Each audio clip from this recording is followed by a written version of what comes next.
শুভেচ্ছা। বাঙালিয়ানা সায়ান্নের সংবাদে স্বাগত। শুরুতেই শুনে নিচ্ছি সংবাদের শিরোনাম। বিপুল লোকসানে দেউলিয়া হওয়ার পথে পিডিবি। বেসরকারি বিদ্যুৎ কেন্দ্রের ভাড়া মেটাতে তহবিল খালি রাষ্ট্রীয় প্রতিষ্ঠানটির। এবার অন্যান্য সংবাদের সঙ্গে বিস্তারিত।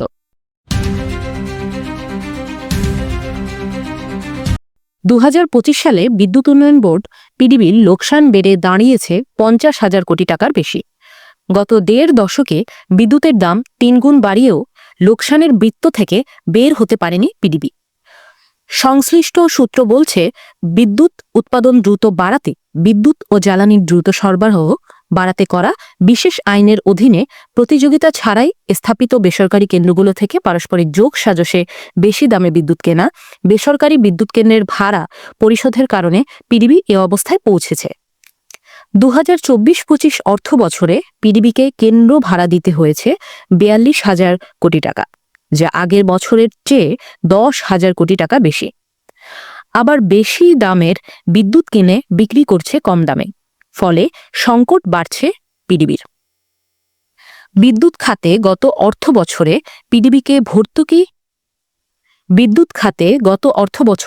পিডিবি ভর্তুকি নিয়েছে 59,000 কোটি টাকা।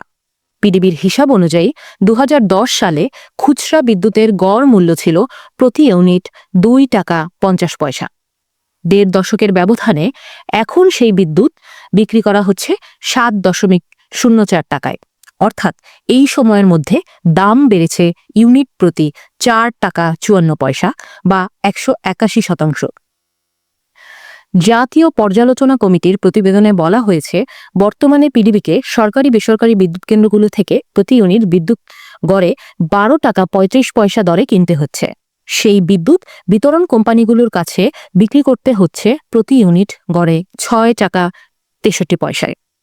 এই পরিস্থিতিতে পিডিবিকে শুধু টিকে থাকতে হলে বিদ্যুতের দাম আরও 86% বাড়াতে হবে।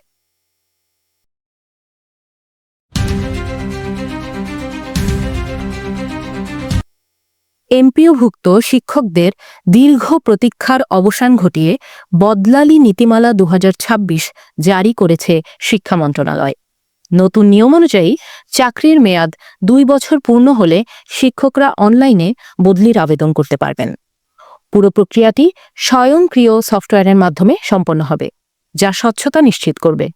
নীতিমালায় বলা হয়েছে, একজন শিক্ষক ক্যারিয়ারে সর্বোচ্চ 3 বার বদলির সুযোগ পাবেন। অগ্রাধিকারের ক্ষেত্রে নারী প্রার্থী, দূরত্ব এবং স্বামী স্ত্রীর কর্মস্থলকে বিবেচনা করা হবে। তবে একটি প্রতিষ্ঠান থেকে বছরে সর্বোচ্চ 2 জন শিক্ষক বদলি হতে পারবেন। জ্যেষ্ঠতা ও আর্থিক সুবিধা অপরিবর্তিত থাকলেও বদলিকে অধিকার হিসেবে দাবি করা যাবে না।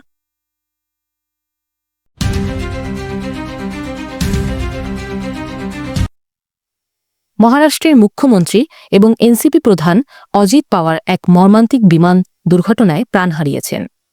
28 জানুয়ারি বুধবার সকালে মুম্বাই থেকে বারামতি যাওয়ার পথে অবতরণের ঠিক আগে এই দুর্ঘটনা ঘটে।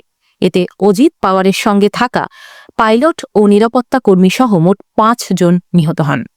Directorate general of civil aviation DGCA সকল আরোহীর মৃত্যুর খবর নিশ্চিত করেছে।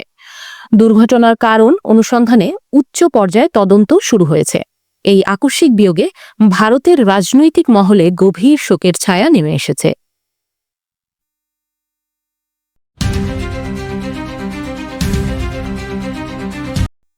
ভারত বাংলাদেশ সীমান্তের অরক্ষিত অংশে কাঁটা তারের বেড়া নির্মাণে জমি হস্তান্তরের জন্য পশ্চিমবঙ্গ সরকারকে 31 মার্চ পর্যন্ত সময় বেঁধে দিয়েছে কলকাতা হাইকোর্ট।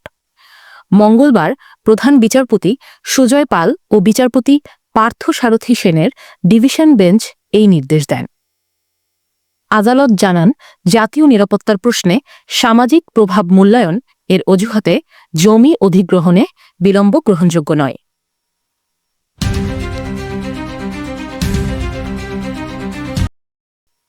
যুক্তরাষ্ট্রের পূর্বাঞ্চল ও মধ্যাঞ্চল জুড়ে বয়ে যাওয়া তীব্র শীতকালীন ঝড়ে 14টি অঙ্গরাজ্যে অন্তত 38 জনের মৃত্যু হয়েছে। সংবাদ প্রতিবেদন ও স্থানীয় কর্মকর্তারা এমনটি জানিয়েছেন।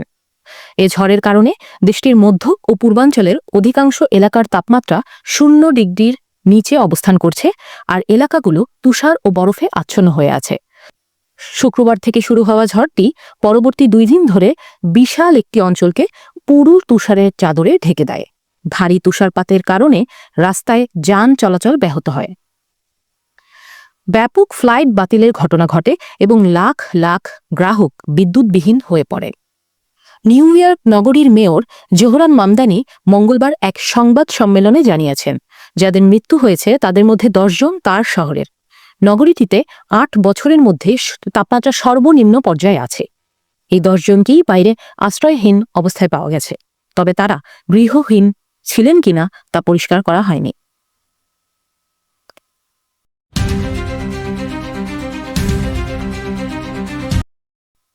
যুক্তরাষ্ট্রের মিনেসোটায় ফেডারেল ইমিগ্রেশন অফিসারদের গুলিতে দ্বিতীয় দফায় একজন মার্কিন নাগরিকের প্রাণহানির ঘটনার পর ওই এলাকায় প্রশাসন উত্তেজনা খানিকটা কমাতে যাচ্ছে বলে জানিয়েছেন মার্কিন প্রেসিডেন্ট ডোনাল্ড ট্রাম্প।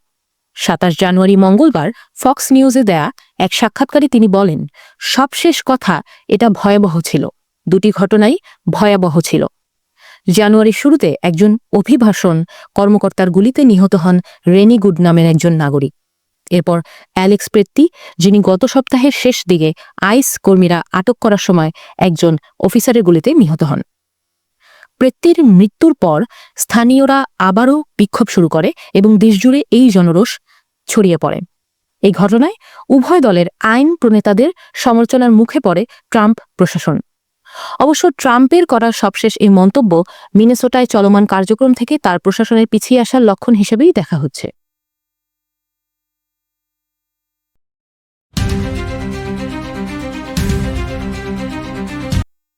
যুক্তরাজ্যে বাড়ছে অতি দরিদ্র মানুষের সংখ্যা।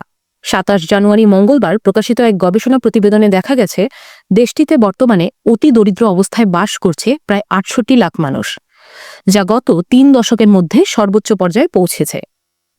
দারিদ্র্যের হার উল্লেখযোগ্যভাবে বেশি যুক্তরাজ্যে বসবাস করা পাকিস্তানি ও বাংলাদেশিদের মধ্যে। প্রতিবেদনে অতি দরিদ্র কথাটির সংজ্ঞায় বলা হয়েছে, যুক্তরাজ্যে বাবা মা ও তাদের 2 শিশু সম্মিলিত পরিবারের আয় যদি সে দেশের গড় আয়ের 40% কম হয় এবং বাড়ি ভাড়া বা ঋণের কিস্তি দেওয়ার পর তাদের হাতে বছরে 16,400 পাউন্ডের কম থাকে, তবে সেই অবস্থাকে অতি দরিদ্র বলা হয়। 2017 সালে যুক্তরাজ্যের তৎকালীন সরকারের নিয়মে স্বল্প আয়ের কোনো পরিবারে তৃতীয় বা তার বেশি সন্তান থাকলে সরকারি কল্যাণমূলক সুবিধা থেকে বঞ্চিত হবে। সেই বিধিনিষেধ তুলে দেওয়ার সিদ্ধান্ত নিয়েছে স্টারমার সরকার। আগামী এপ্রিল মাস থেকে তা আবার শুরু হবে। জোসেফ রাউন্ডট্রি ফাউন্ডেশন তাদের প্রতিবেদনে বারবার শিশু দারিদ্র্যের কথা বলছে। তাদের মতে দারিদ্র্যের প্রভাব বেশি পড়ছে শিশুদের উপর। পাশাপাশি বিশেষ করে বাংলাদেশি ও পাকিস্তানিদের মতো সংখ্যালঘু সম্প্রদায় এবং প্রতিবন্ধীদের মধ্যে দারিদ্র্যের হার উচ্চ।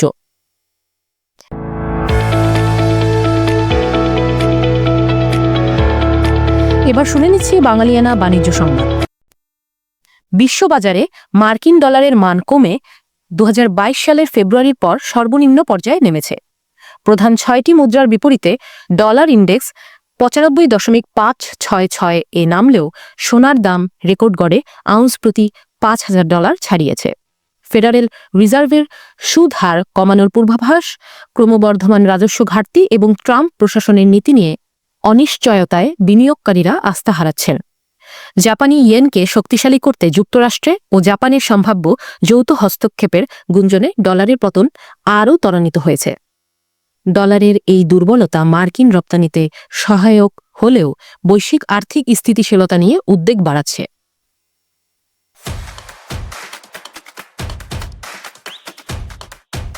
এবার শুনে নিচ্ছি বাঙালিয়ানা ক্রীড়া সংবাদ। পাকিস্তানের কিংবদন্তি স্পিনার শাকলায়েন মুস্তাক সম্প্রতি এক সাক্ষাৎকারে তিনি বলেন, রাজনীতি শুধু ক্রিকেটের নয়, মানবতারও শত্রু। ভারত পাকিস্তান দ্বিপাক্ষিক সিরিজ বন্ধ হওয়া এবং সমসাময়িক অস্থিরতা নিয়ে ক্ষোভ প্রকাশ করে তিনি বলেন, ক্রিকেটের কাজ দেশগুলোকে যুক্ত করা, বিভক্ত করা নয়। 2026 টি-20 বিশ্বকাপকে কেন্দ্র করে ভারত ও বাংলাদেশের বর্তমান সম্পর্কের টানাপোড়েন নিয়েও কথা বলেন তিনি। কেকেআর থেকে মুস্তাফিজুর রহমানকে ছেড়ে দেওয়া এবং পরবর্তীতে নিরাপত্তা অজুহাতে বাংলাদেশের ভারত সফরে অস্বীকৃতি জানানোয় আইসিসি বাংলাদেশকে বিশ্বকাপ থেকে বাদ দিয়ে স্কটল্যান্ডকে অন্তর্ভুক্ত করেছে। সাকলাইন মনে করেন, এমন সিদ্ধান্ত খেলোয়াড়দের সুযোগ কেড়ে নিচ্ছে এবং ক্রিকেটের অগ্রযাত্রাকে বাধাগ্রস্ত করছে। বাঙালিয়ানার সায়ান্নের সংবাদ শেষ হল। ধন্যবাদ।